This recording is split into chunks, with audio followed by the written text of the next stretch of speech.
दोस्तों, आज की कहानी है ननद जी आपको मायके में रहने के लिए अलग कमरा नहीं मिलेगा।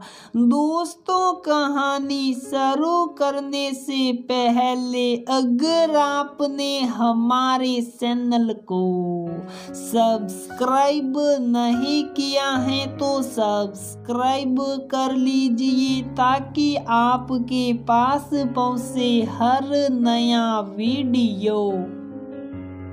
काजल अपनी 4 दिन को बेटे को गोद में लेकर सुलाने की कोशिश कर रही थी।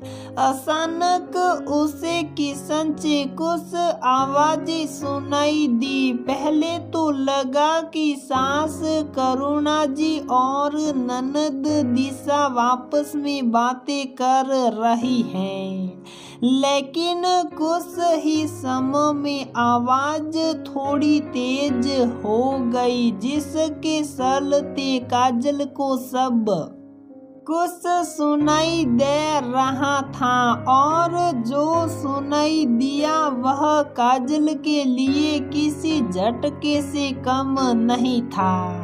मम्मी, तुम चाहे कुछ भी कहो पर मुझे तो कमरा चाहिए। बेटी हूँ मैं इस घर की, मेरा भी हक है। और कौन सा राहुल और मैं यहाँ रोज आते हैं, अब क्या सोने के लिए हम पति पत्नी को कमरा भी नहीं मिलेगा? हाँ, तो मैं कह रही हूँ ना, हमारे कमरे में सो जाओ। जरूरी है क्या भाई भाभी के कमरे में ही सोना है?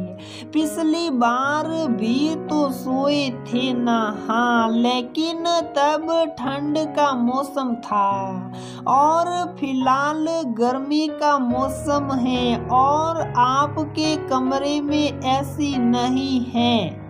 काजल ने जो भी कुछ सुना वह हैरान थी कि दिशा दीदी उसे उसके ही कमरे से निकालने के लिए माजी से बहस कर रही थी। काजल और बच्चे का पूरा सामान उसके कमरे में ही था, तो पूरा सामान लेकर सास के कमरे में जाना और फिर सुबह वापस लाना बहुत मुश्किल है। और ऐसे समय में जब उसे पूरे आराम और एकांत की जरूरत है, वह अपने सास ससुर के कमरे में या फिर हॉल में कैसे एडजस्ट हो पाएगी?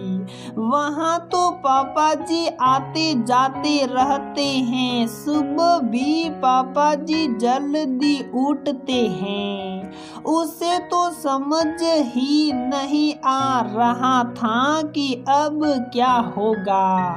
तभी उसे पति राजन की भी आवाज सुनाई दी। नहीं दीदी, काजल और बच्ची दोनों अपने ही कमरे में सोएंगे।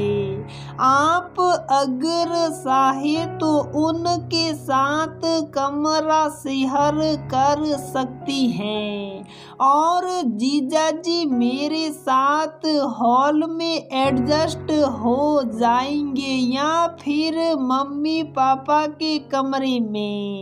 बाकी इस हालत में काजल तो अपना रूम छोड़ नहीं सकती। इस समय उसे आराम और कंफर्ट दोनों की जरूरत है, जो उसे खुद के कमरे में ही मिल सकता है। वाह, तो तू अपनी पत्नी की सुविधा के लिए अब हमें अलग अलग सोलाएगा। तुझे शर्म नहीं आएगी? माफ करना दीदी, लेकिन शर्म तो तुम्हें आनी चाहिए। मायके में आई हो अपनी भतीजी के नामकरण पर हनीमून मनाने नहीं, जो तुम्हें अलग से कमरा चाहिए। कुछ दिन में और मेहमान भी आ जाएंगे, फिर क्या करोगी? उनके सामने भी अलग कमरे का राग अलापती रहोगी। खैर, ये सब कुछ करना तो तुम्हारी आदत है, तुम्हें कहाँ से शर्म आएगी? भूला नहीं हूँ मैं अब तक जो तुमने मेरी शादी में किया था। घर पर मेहमान थे, इसीलिए जब तुम्हें सेपरेट कमरा नहीं मिला तो तुम पड़ोस में रहने वाली राधा काकी के घर जाकर अपने पति के साथ सोई थी।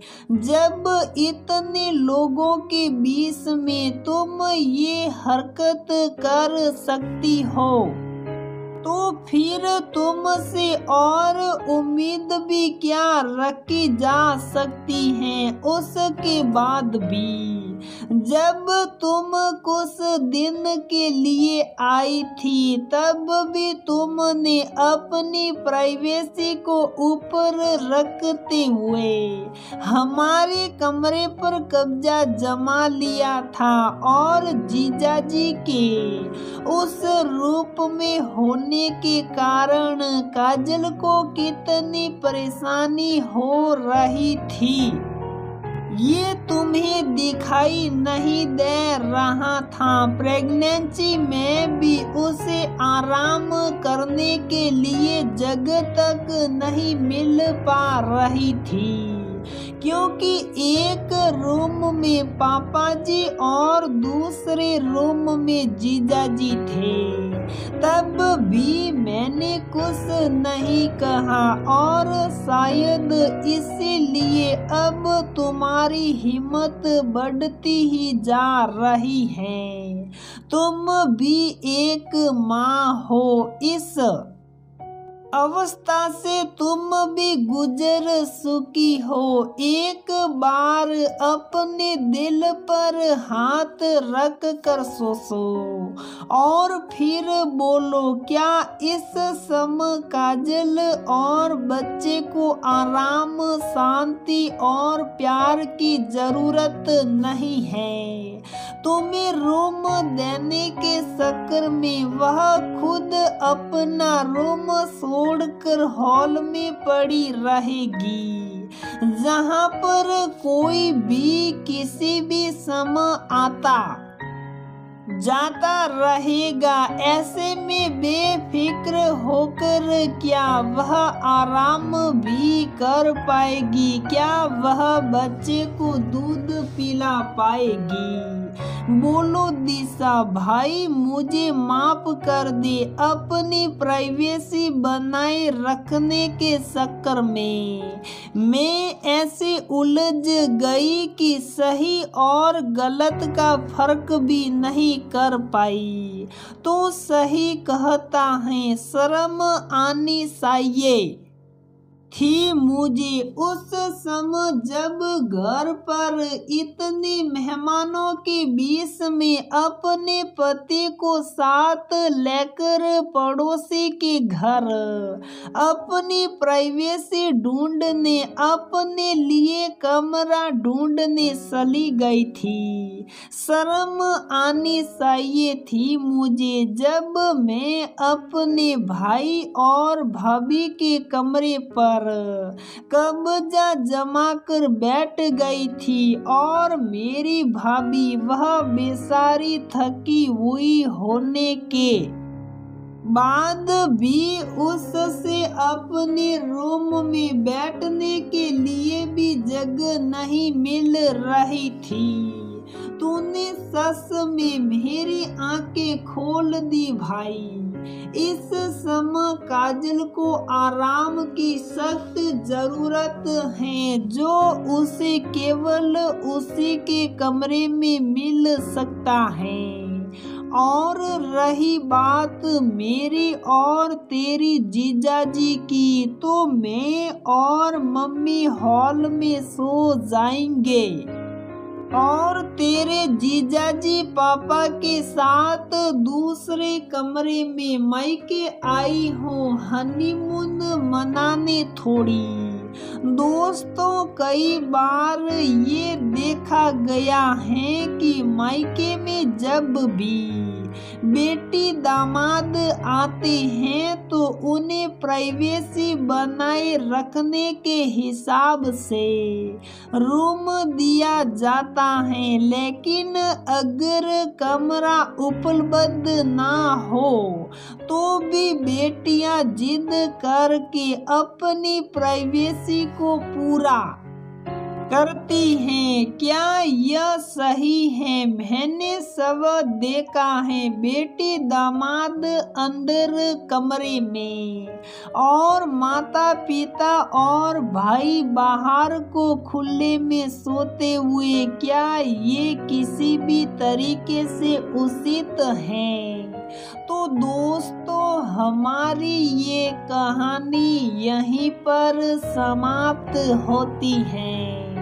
अगर आपको हमारी ये कहानी पसंद आती है तो प्लीज वीडियो को लाइक करें, शेयर करें और हमारे चैनल को सब्सक्राइब जरूर करें।